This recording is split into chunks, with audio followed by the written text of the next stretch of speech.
Hey guys, ரொம்ப நாளைக்கு அப்புறம் இன்றைக்கி ஒரு லாங் வீடியோ. இன்றைக்கி ஒரு பெயிண்டிங் வீடியோ தான் பார்க்க போகிறோம். பட் இந்த பெயிண்டிங் வீடியோ நான் ஷார்ட்ஸில் போடுறப்ப அந்தளவுக்கு ஸ்டெப்ஸ் உங்களுக்கு புரியாதுங்கிறதுக்காக தான் இன்றைக்கி ஒரு லாங் வீடியோ போடுறேன். ஸோ ஸ்டெப் பை ஸ்டெப்பாக சொல்லியிருக்கேன். நீங்கள் வரைகிறீங்க அப்படின்னா கண்டினியூவாக வரைகிறப்ப உங்களுக்கு ஈஸியாக புரியும். ஸோ ஸ்கிப் பண்ணாமல் பாருங்கள். ஸோ வாங்க வீடியோக்குள்ளே போகலாம். ஸோ இன்றைக்கி நம்ம பெயிண்ட் பண்ணுறதுக்கு நான் எடுத்துருக்கிறது பார்த்தீங்கன்னா இந்த கேன்வாஸ் பேனல் தான் எடுத்திருக்கேன். ஸோ நான் வந்து 6x8 இன்ச் இருக்கக்கூடிய கேன்வாஸ் பேனல் எடுத்திருக்கேன். நீங்கள் வந்து உங்கள்கிட்ட கேன்வாஸ் பேனல் இருந்தால் அதை யூஸ் பண்ணிக்கலாம். அப்படி இல்லைன்னா ஸ்ட்ரெச்டு கேன்வாஸ் இல்லாட்டியும் திக்கான பேப்பர், அதிகமான திக்கான பேப்பர், அதாவது 200 GSM மேலே இருக்கக்கூடிய ஸ்கெட்ச் பேப்பர் நீங்கள் எது வேணால் யூஸ் பண்ணிக்கலாம். பட் ஒரு பிகினராக இருக்கிறீங்க அப்படின்னா கேன்வாஸ் பேனல் வந்து பெஸ்ட்டு. நீங்கள் வந்து ஸ்கெட்ச் பேப்பரை தாண்டி கேன்வாஸ் பேனல் மாதிரி ட்ரை பண்ணிங்கன்னா நல்லாயிருக்கும். இல்லாட்டியும் கேன்வாஸ் ரோல்னு வைக்கும், அது சைஸ்க்கு ஏற்ற மாதிரி கட் பண்ணிவிட்டு அதை வந்து ப்ராக்டிஸ்க்கு யூஸ் பண்ணால் ரொம்ப யூஸ்ஃபுல்லாக இருக்கும். அதே மாதிரி நான் யூஸ் பண்ணக்கூடிய பெயிண்ட் வந்து நிறைய பேர் கேட்குறீங்க. பெயிண்ட்லாம் நான் பிராண்டெல்லாம் பெருசாக யூஸ் பண்ணுறதில்ல. நான் எனக்கு இங்கே லோக்கலில் சீப்பாக கிடைக்கக்கூடிய ஒரு பிராண்ட் தான். அது பிராண்டு கூட கிடையாது, ஏதோ ஆன்லைனில் ஏதோ சைனீஸ் பிராண்ட் வாங்கியிருந்தேன். அக்ரிலிக் கலர்ஸ்ன்னு சொல்லிட்டு டியூப்பில் கிடைக்கும், ரொம்ப நல்லா இருந்தது. 24 கலர்ஸ் வந்து 15 ml இருக்கக்கூடியது. $7 to $8 கிடைக்கும். நான் ஆன்லைனில் தான் வாங்கினேன், ஏதோ சைனா பிராண்டு. ஆன்லைனில் தான் வாங்கினேன், ரொம்ப நல்லா இருக்குது. நீங்கள் இங்கே இருக்கிறீங்க அப்படின்னா நீங்கள் அதை ட்ரை பண்ணி பார்க்கலாம்.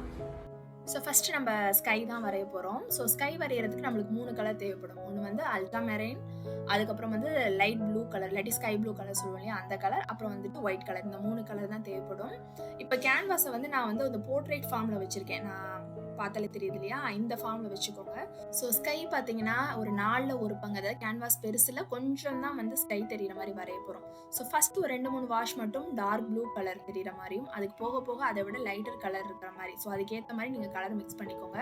ஸோ மேலே இருக்கிறது மட்டும் டார்க்காக தெரியணும், அதுக்கு கீழே போக போக ஒயிட் கலரை மிக்ஸ் பண்ணி அதை வந்து லைட்டன் பண்ணிக்கோங்க. இதுக்கு வந்து நான் ஃப்ளாட் ப்ரஷ் தான் யூஸ் பண்ணியிருக்கேன். ஸோ உங்களோட கேன்வாஸ் சைஸுக்கு ஏற்ற மாதிரி ஃப்ளாட் ப்ரஷ்ஷை பெருசாகவோ சின்னதாகவோ வச்சுக்கலாம். ஸோ நம்ம ஸ்கை ஃபுல்லாக வரைஞ்சாச்சு. ஸ்கை வரைஞ்சதுக்கப்புறம் நம்ம மவுண்டெயின் வரைய போகிறோம்.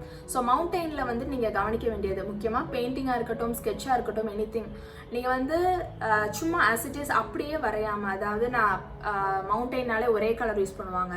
இப்போ நான் வந்து இந்த பெயிண்டிங்கை பொறுத்த வரைக்கும் ஒரு மலை தொடர் மாதிரி கண்டினியூவாக, அதாவது நான் இங்கேருந்து பார்க்குறேன் அப்படின்னா ஃப்ரண்ட்டில் ஒரு மலை தெரியும், அதுக்கு பின்னாடி ஒன்று தெரியும், அதுக்கு பின்னாடி ஒன்று தெரியுங்கிற மாதிரி ஒரு மலைத்தொடர் இருக்க மாதிரி வரைகிறோம் அப்படின்னா ஒன்றுக்கும் நம்ம டிஃப்ரென்ஸ் காமிக்கணும். அது வந்து ஒரு மலை வந்து ரொம்ப பின்னாடி இருக்குது, அதுக்கப்புறம் இருக்கிறதுலாம் அதுக்கு முன்னாடி இருக்குங்கிறத எப்படி காமிப்போம் அப்படின்னா, ஜென்ரலாக நம்ம நின்று பார்க்குறோம் அப்படின்னா எப்படி தெரியும், தூரமாக இருக்க மலை பார்த்தீங்கன்னா அது வந்து கலர் ரொம்ப டிம்மாக தெரியும். நம்ம பக்கத்தில் பார்க்குறது பார்த்தீங்கன்னா கலர், அதோட கலர் அப்படியே தெரியும். இப்போ க்ரீனாக இருக்கலாம், ப்ளூவாக இருக்கலாம், ஏதாவது கலர் இருக்குது அப்படின்னா அந்த கலர் அப்படியே தெரியும். ஆனால் அதுக்கு தூரமாக இருக்க கலர் பார்த்தீங்கன்னா ரொம்ப டல்லாக தெரியும். ஸோ அதை தான் நம்ம பெயிண்டிங்கில் காமிக்கணும். ஸோ நான் ஃபஸ்ட்டு இருக்கக்கூடிய மவுண்டெயின் வரைகிறதுக்கு நான் ஸ்கைக்கு என்ன கலர் யூஸ் பண்ணேனோ அதுக்கும் இதுக்கும் பெரிய வித்தியாசம் தெரியாது, அதே கலர் தான் நான் ஃபாலோ பண்ணியிருப்பேன். ஏன்னா இது வந்து கொஞ்சம் தூரமாக இருக்கிறது. அப்போ தூரமாக இருக்கிறப்ப அந்த கலர்ஸை வந்து நம்ம கொஞ்சம் லைட்டன் பண்ணி தான் வரைகிற மாதிரி இருக்கும்.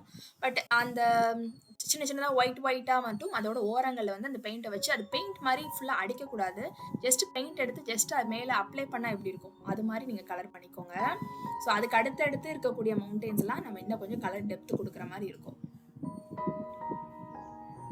இப்போ அதுக்கு அடுத்து இருக்கக்கூடிய மவுண்டெயினை வந்து டிஃப்ரென்ஸ் காமிக்கணும். ஏன்னா ஒன்று பின்னாடி இருக்கும், ஒன்று அடுத்து இருக்குங்கிறத காமிக்கிறதுக்கு அதை விட டார்க் ப்ளூ கலர் நான் யூஸ் பண்ணியிருக்கேன். அதுக்கு வந்து நீங்கள் எக்ஸாக்ட் கலர் கேட்டிங்கன்னா எனக்கு தெரியல, அதாவது அல்ட்ரா மேரின் கூட நீங்கள் ஸ்கை ப்ளூ மிக்ஸ் பண்ணுறப்போ ஒரு ஷேட் வரும் இல்லையா, நீங்கள் அதை யூஸ் பண்ணிக்கலாம். இப்போ அதுக்கு அடுத்தடுத்து யூஸ் பண்ணுறதுக்கு நான் என்ன பண்ணுறேன்னா, அந்த வெரிடியன் அப்படின்னு சொல்லிட்டு அந்த கலர் ஷேடில் கிடைக்கும், நீங்கள் அதை யூஸ் பண்ணலாம். அப்படி இல்லைன்னா அதுக்கு அடுத்த ஷேட் கூட நீங்கள் யூஸ் பண்ணிக்கலாம். இது பார்த்தீங்கன்னா ஒரு க்ரீன் ஷேடில் இருக்கும், அதனால நான் இந்த கலர் நான் யூஸ் பண்ணியிருக்கேன். இப்போ அதுக்கு கீழே இருக்கக்கூடிய இடத்துக்கு வந்து ஒயிட் கலர் கூட அந்த ப்ளூவை மிக்ஸ் பண்ணுறீங்க அப்படின்னா இது மாதிரி ஒரு ஷேட் கிடைக்கும். ஸோ அதை யூஸ் பண்ணி கீழே வந்து கொஞ்சம் இடம் மட்டும் இது மாதிரி கவர் பண்ணிக்கோங்க. இந்த கேன்வாஸோட ஹாஃப் வரைக்கும் நான் அந்த மலைத்தொடர்கள் இருக்க மாதிரி தான் வரைய போகிறேன். ஸோ பின்னாடி இருக்கிறது எல்லாமே இந்த ப்ளூ ஷேட் நான் வரைஞ்சேன் இல்லையா, இப்போ ஃப்ரண்ட்டில் இருக்கக்கூடியது வந்து நான் க்ரீன் ஷேட் வரைய போகிறேன். ஸோ இந்த க்ரீன் பார்த்தீங்கன்னா சாப் க்ரீன்னு சொல்லுவாங்க, அதாவது டார்க்கான இந்த பாசான் கலர் இருக்கு இல்லையா, அந்த கலர் தான் நான் யூஸ் பண்ணியிருக்கேன். ஸோ இதுக்கு வந்து ஃப்ளாட் ப்ரஷ் யூஸ் பண்ணி நார்மலாக நம்ம ட்ரையாங்கிள் ஷேப் இருக்க மாதிரி வரைஞ்சிக்கோங்க. இப்போ நீங்கள் கவனிச்சிங்கன்னா தெரியும், நார்மல் ட்ரையாங்கிள் ஷேப் நம்ம வரைஞ்சதுக்கும் இப்போ நான் அதுக்கப்புறம் பார்த்தீங்கன்னா அது ஹாஃபாக பிரித்து ஒரு சைடு ஃபுல்லாக அதை விட லைட்டர் ஷேட், அதாவது டார்க் க்ரீன் கூட நான் ஒயிட்டை மிக்ஸ் பண்ணுறேன், நம்ம லைட் கலர் கிடைக்கும் இல்லையா, அதை யூஸ் பண்ணிக்கோங்க. இன்னொரு சைடு வந்து டார்க் கலர் யூஸ் பண்ணிக்கோங்க. இப்போ பார்த்தீங்கன்னா தெரியும், நான் முன்னாடி வரைஞ்ச ஸ்டெப்ஸுக்கும் இந்த ஸ்டெப்ஸுக்கும் எவ்வளோ டிஃப்ரென்ஸ்னு சொல்லிட்டு. ஸோ நீங்கள் லைட்டிங்க்கு ஏற்ற மாதிரி கலர் பண்ணுறப்ப தான் அது வந்து 3D லுக்லேயே நம்மளுக்கு கிடைக்கும். ஸோ இதுக்கப்புறம் வரைகிறதுலாம் நம்மளுக்கு சின்ன சின்ன மேடு தெரியும் இல்லையா, அது மாதிரி தான் வரைய போகிறோம். அதுக்கு எல்லாமே நான் க்ரீன் ஷேட் தான் யூஸ் பண்ணியிருக்கேன். ஸோ ஃபஸ்ட்டு வந்து லைட்டர் க்ரீன், அதுக்கப்புறம் டார்க்கர் க்ரீன் இருக்கிற மாதிரி ஃபஸ்ட்டு வரைஞ்சிருக்கேன். இப்போ வந்து அந்த பின்னாடி இருக்க மலைத்தொடருக்கும் இந்த மேடுக்கும் நடுவில் வந்துட்டு சில மரங்கள்லாம் இருந்தால் எப்படி இருக்கும், அப்போ அதை காமிக்கணும். என்ன பண்ணணும்னா தின்னான ஒரு தின் ப்ரஷ் எடுத்துகிட்டு இது மாதிரி சின்ன சின்ன மரங்கள் இருக்க மாதிரி வரைஞ்சிருக்கேன். ஸோ இது எல்லாமே உங்களோட ஆப்ஷன் தான். எந்த இடத்துல மரம் வேணும்னு தோணுதோ அதுக்கேற்ற மாதிரி நீங்கள் வந்து வரைஞ்சிக்கலாம். ஸோ இந்த சைடில் எப்படி மேடு வரைஞ்சனோ அதே மாதிரி இந்த சைடும் நான் இது மாதிரி மேடு வரைஞ்சிருக்கேன். ஸோ இது எல்லாமே நான் க்ரீன் வித் ஒயிட், க்ரீனில் இன்னும் கொஞ்சம் டார்க்காக வேணும்னா க்ரீன் கூட நீங்கள் பிளாக்கை மிக்ஸ் பண்ணிக்கலாம். ஸோ நீங்கள் அதே மாதிரி பண்ணிக்கலாம். இந்த கேன்வாஸில் பாதி வரைக்கும் கலர் பண்ணியாச்சு. இந்த இடத்துல ஒரு சின்ன ஒரு மேடு மாதிரி வரைஞ்சிருக்கேன். அதுக்கு வந்துட்டு அதே சாப் க்ரீன் கலர் தான் நான் யூஸ் பண்ணி கலர் பண்ணியிருக்கேன். ஸோ ஃபஸ்ட்டு மேடு மாதிரி வரைஞ்சிட்டு இப்போ இந்த இடம் வந்து கொஞ்சம் க்ளோஸாக நம்மளுக்கு பக்கத்தில் இருக்க மாதிரி தெரியுதுங்கிறதுக்காக நம்மளுக்கு சின்ன சின்ன புஷ்ஷஸ், சின்ன சின்ன ட்ரீஸ் எல்லாம் தெரிகிற மாதிரி வரைய போகிறோம். இந்த புஷ்ஷஸ் வரைகிறப்ப நான் சில ஷார்ட்ஸ்லாம் சொல்லியிருப்பேன். ஜென்ரலாக புஷ்ஷஸாக இருக்கட்டும், ட்ரீயாக இருக்கட்டும், இதுக்கு வந்து ஃபஸ்ட்டு பேஸ் கலர் வந்து டார்க் க்ரீன் கலர் யூஸ் பண்ணி ஃபஸ்ட்டு கலர் பண்ணிக்கோங்க. அதுக்கப்புறம் அதுக்கு மேலே லைட்டர் கலர் வரைகிறப்ப நம்மளுக்கு வந்து அது 3D லுக்கில் தெரியும். இப்போ இதுக்கு இந்த மேடுக்கு நடுவில் வந்து சின்னதாக ஒரு குட்டி வீடு இருக்க மாதிரி வரைய போகிறேன். இந்த வீடில் நான் ஒரு சின்ன மிஸ்டேக் பண்ணியிருந்தேன். அதாவது கொஞ்சம் நான் அகலமாக வரைஞ்சிட்டேன். நீங்கள் வரைகிறீங்க அப்படின்னா கொஞ்சம் சின்னதாக கொஞ்சம் குறுகலாக வரைஞ்சிக்கோங்க. ஒரு குட்டி வீடு இருக்க மாதிரி வரைஞ்சிக்கோங்க. ஸோ இது வந்து நான் ஃபஸ்ட்டு ப்ளூ ஷேட் மாதிரி வரைஞ்சிருந்தேன். ஏன்னா ரொம்ப ப்ரௌனாக வேணான்னு சொல்லிட்டு நான் ஒரு ப்ளூ ஷேடில் வரைஞ்சிருக்கேன். அதே மாதிரி நம்ம கூரையோ அதுக்கு கீழே இருக்கக்கூடிய இடமோ நீங்கள் என்ன கலர் வேணால் கொடுக்கலாம். பட் அந்த லைட்டிங்க்கு ஏற்ற மாதிரி இந்த கலரை மட்டும் மாற்றிக்கோங்க. அதாவது நான் கீழே வந்து ஒயிட் கலர் கொடுத்துருக்கேன் இல்லையா, இப்போ அந்த ஒயிட் கலர் வந்து ஜஸ்ட் பிளைனாக ஃப்ரண்ட்டில் ஒயிட்டும் அதோட சைட் ஆங்கிளில் இது வந்து பார்த்தீங்கன்னா 3/4 ஆங்கிளில் இருக்கிற மாதிரி இருக்கும். அதாவது ரொம்ப நேராக இருக்காது, கொஞ்சம் சைடில் இருக்கக்கூடிய அந்த இடமும் தெரிகிற மாதிரி காமிச்சிருக்கும். இப்போ எல்லாத்துக்குமே நான் ஒயிட்டாக கொடுத்தேன்னு வச்சுக்கோங்களேன், அது வந்து 3Dயாகவே தெரியாது. அதாவது அது ஒரு வீடு மாதிரியே தெரியாது, ஜஸ்ட் பிளைனாக தெரியும். அப்போ நான் அதை டிஃப்ரென்ஷியேட் பண்ணி காமிக்க என்ன பண்ணணும் அப்படின்னா அந்த ஷேட், அதாவது அந்த ஒயிட்டை வந்து பிளைனாக ஒயிட்டாக விடாமல் அது கூட கொஞ்சம் பிளாக்கை மிக்ஸ் பண்ணுறப்போ ஒரு கிரே ஷேட் கிடைக்கும். ஸோ அதுக்கேற்ற மாதிரி நீங்கள் கலர் பண்ணி டிஃப்ரென்ஷியேட் காமிக்கலாம். இப்போ இந்த கூரைக்கெல்லாம் இன்னும் கொஞ்சம் டீட்டெயிலுக்காக நான் குட்டி குட்டி லைன்ஸ் இருக்க மாதிரிலாம் வரைஞ்சிருக்கேன். நான் வரைஞ்சதுலேயே ரொம்ப பிடிச்ச இடம்னா இது சொல்லலாம். அதாவது நிறைய குட்டி குட்டி புதர்கள் இருக்க மாதிரியும் நிறைய ட்ரீஸ் வந்து தூரத்துலேருந்து தெரியிறப்ப எப்படி இருக்குங்கிற மாதிரி வரைஞ்சிருப்போம். அது எப்படி அப்படின்னு பார்த்தீங்கன்னா, இந்த ப்ரஷ் பார்த்தீங்கன்னா ஒரு ஃபில்பர் ப்ரஷ்ன்னு சொல்லுவாங்க. அதாவது சின்ன லைட்டாக பெண்டாக இருக்கும். நீங்கள் இதே ப்ரஷ் யூஸ் பண்ணணும்னு கிடையாது. உங்கள்கிட்ட வேஸ்ட்டாக வீணாக போன ப்ரஷ் ஏதாவது இருக்கும் இல்லையா, அதை யூஸ் பண்ணி அப்படியே இது மாதிரி லைட்டாக டேப் பண்ணிங்கன்னா போதும். ஸோ ஃபஸ்ட்டு பேஸாக வந்து நான் சாப் க்ரீன் கலர் வந்து வரைஞ்சிருக்கேன்.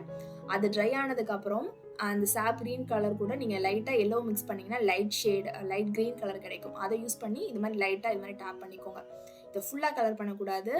இந்த க்ரீன் மேலே கொஞ்சம் இடம் மட்டும் படணும். இப்போ அதுக்கு அடுத்த ஷேடுக்கு எல்லோவை மட்டும் யூஸ் பண்ணி இது மாதிரி லைட்டாக ஓரத்தில் மட்டும் டேப் பண்ணிங்க அப்படின்னா, இப்போ தூரத்துலேருந்து பார்த்தீங்கன்னு வச்சுக்கோங்களேன், அது வந்து நிறைய மரங்கள் இருக்கிற மாதிரியும் அந்த மரங்களுக்கு நடுவில் அந்த வீடு இருக்க மாதிரி ஒரு எஃபெக்ட் இருக்கும். ஸோ வீடு மட்டும் கொஞ்சம் பெருசாகிடுச்சு, கொஞ்சம் அகலமாயிடுச்சு. நீங்கள் வரைகிறப்ப கொஞ்சம் சின்னதாக்கி வரைஞ்சிக்கோங்க.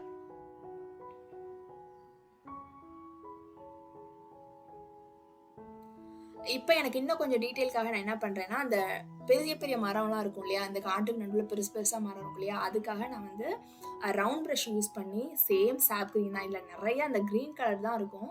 ஸோ அந்த கலரை யூஸ் பண்ணி இது மாதிரி ஃபஸ்ட்டு கலர் பண்ணிவிட்டு இப்போ அதை 2 பாதியாக பிரிச்சுக்கோங்களேன். ஒரு மரத்தை 2 பாதியாக பிரிச்சுட்டு ஒரு ஹாஃப் மட்டும் அதோட லைட்டர் ஷேட். அப்போ என்ன பண்ணுவோம், க்ரீன் கூட எல்லோ மிக்ஸ் பண்ணிங்கன்னா லைட்டர் ஷேட் கிடைக்கும்ல, அதை யூஸ் பண்ணி ஃபஸ்ட்டு ஒரு ஓரத்தில் மட்டும், அதாவது ஹாஃப் மட்டும் கலர் பண்ணிக்கோங்க. அது காஞ்சதுக்கப்புறம் எல்லோ கலர் யூஸ் பண்ணி திருப்பி லைட்டாக அதை ஹைலைட் பண்ணி காமிச்சிங்க அப்படின்னா ரொம்ப அழகாக இருக்கும். ஓகே, இப்போ வந்து நம்ம அந்த கேன்வாஸோட முக்கால்வாசி முடிச்சிட்டோம். இப்போ கீழே வந்து அதுக்கு ஃப்ரண்ட்டில் இருக்கக்கூடிய பகுதிகள் எப்படி வரைகிறோம் அப்படின்னா, இது மாதிரி உங்கள்கிட்ட ரஃப்பான ஏதாவது ப்ரஷ் இருந்தால் யூஸ் பண்ணிக்கோங்க. ரொம்பவே சூப்பராக வரும். அதாவது நிறைய புல் இருக்க மாதிரி வரைகிறது, நிறைய தோட்டங்கள் இருக்கிற மாதிரி வரைகிறதுக்கு இந்த ப்ரஷ் வந்து ரொம்பவே சூப்பராக இருக்கும். ஸோ ஃபஸ்ட் நான் என்ன பண்ணுறேன்னா, பிளாக் கூட கொஞ்சமாக க்ரீன் கலர், ஸோ நிறைய பிளாக் தான் வச்சுக்கோங்களேன். ஏன்னா ஃப்ரண்ட்டில் இருக்கக்கூடிய நிறைய பிளாக் ஷேட் இருக்க மாதிரி நான் வரைஞ்சிருக்கேன். அதை வந்து ஜஸ்ட்டு டேப் பண்ணி, அதாவது எனக்கு பார்க்குறப்போ ஒரு வரியாக தெரிகிற மாதிரி இருக்கும். அப்போ தான் அந்த புல் எஃபெக்ட் இருக்கும். நீங்கள் வந்து பெயிண்ட் நார்மல் நம்ம ஸ்கைக்கு வரைஞ்ச மாதிரி வரையக்கூடாது. இது மாதிரி நீங்கள் எந்த ப்ரஷ் வேணால் ஓகே ஃபைன். நார்மல் அந்த ஃப்ளாட் ப்ரஷ்ஷை கூட இது மாதிரி ஃப்ரண்ட்டில் வச்சு இது மாதிரி டேப் மட்டும் பண்ணுங்கள். அந்த எஃபெக்ட் ரொம்பவே நல்லாயிருக்கும். ஸோ ஃப்ரண்ட்டில் இருக்கிறது வந்து அதாவது பிளாக் வித் க்ரீன் ஷேட், போக போக அதோட கலர் வந்து லைட்டன் ஆகிற மாதிரி. ஸோ ஃப்ரண்ட்டில் இருக்க ரொம்ப, அதாவது முன்னாடி இருக்கக்கூடியது வந்துட்டு எல்லோ கலரை யூஸ் பண்ணி கலர் பண்ணிக்கோங்க. இப்போ முக்கியமான இடம் பார்த்தீங்கன்னா இதுக்கு அதாவது ஒரு ஒரு பூந்தோட்டம் இருக்கிற மாதிரின்னு வச்சுக்கோங்களேன். நிறைய பூக்கள் இருக்க மாதிரி தான் வரைய போகிறோம். ஸோ அதுக்கு நான் red and yellow and green இந்த 3 ஷேடு தான் யூஸ் பண்ணியிருக்கேன். ஃபுல்லாகவே ரெட் கலராக கொடுத்தா ரொம்ப ஆடாக இருக்கும்னு சொல்லிட்டு அந்தந்த இடத்துல சில இடங்களில் வந்துட்டு எல்லோ கலர் நான் யூஸ் பண்ணியிருக்கேன். ஸோ வந்து எல்லாமே ஒரே ஷேப்பான அந்த பெட்டல்ஸ் எல்லாமே ஒரே ஷேப்பான அந்த ஃப்ளவர் மாதிரி இல்லாமல் சில இடங்கள் குட்டி குட்டியாக சர்க்கிள் வரைஞ்சிக்கோங்க. சில இடங்கள் கொஞ்சம் பெருசாக இருக்கிற மாதிரி வரைஞ்சிக்கோங்க. ரொம்ப ஈவனாக வரைய வேண்டாம். உங்களுக்கு எப்படி எங்கெங்கெல்லாம் வரையணும்னு தோணுதோ அந்த இடத்துல சின்ன சின்னதாக இது மாதிரி ஃப்ளவர்ஸ் வரைஞ்சிக்கோங்க. ஸோ அவ்வளோதான், இந்த வீடியோ உங்களுக்கு யூஸ்ஃபுல்லாக இருந்திருக்கும்னு நினைக்கிறேன். ஸோ ஃபைனல் ஸ்டெப்பாக வந்துட்டு முக்கியமாக வார்னிஷ் பண்ணிக்கோங்க. இது மாதிரி ஸ்ப்ரே மாதிரி கிடைக்கும், லிக்விடாகவும் கிடைக்கும். உங்கள்கிட்ட எது அஃபோர்டபுளாக இருக்கும் நீங்கள் அதை யூஸ் பண்ணி வார்னிஷ் பண்ணிக்கோங்க. வார்னிஷ் பண்ணுறப்ப தான் அந்த பெயிண்டிங் ரொம்ப லாங் லாஸ்ட்டுக்கு வரும். இந்த வீடியோ உங்களுக்கு யூஸ்ஃபுல்லாக இருந்திருக்கும்னு நினைக்கிறேன். இது மாதிரி நிறைய வீடியோஸ் வேணும்னா நம்ம சேனல் லைக் பண்ணி சப்போர்ட் பண்ணுங்கள். உங்களோட கமெண்ட்ஸ் எதுவாக இருந்தாலும் positive or negative anything is fine. உங்களோட கமெண்ட்ஸை வந்து கமெண்ட் செக்ஷனில் போஸ்ட் பண்ணுங்கள். தேங்க்ஸ் ஃபார் வாட்சிங்.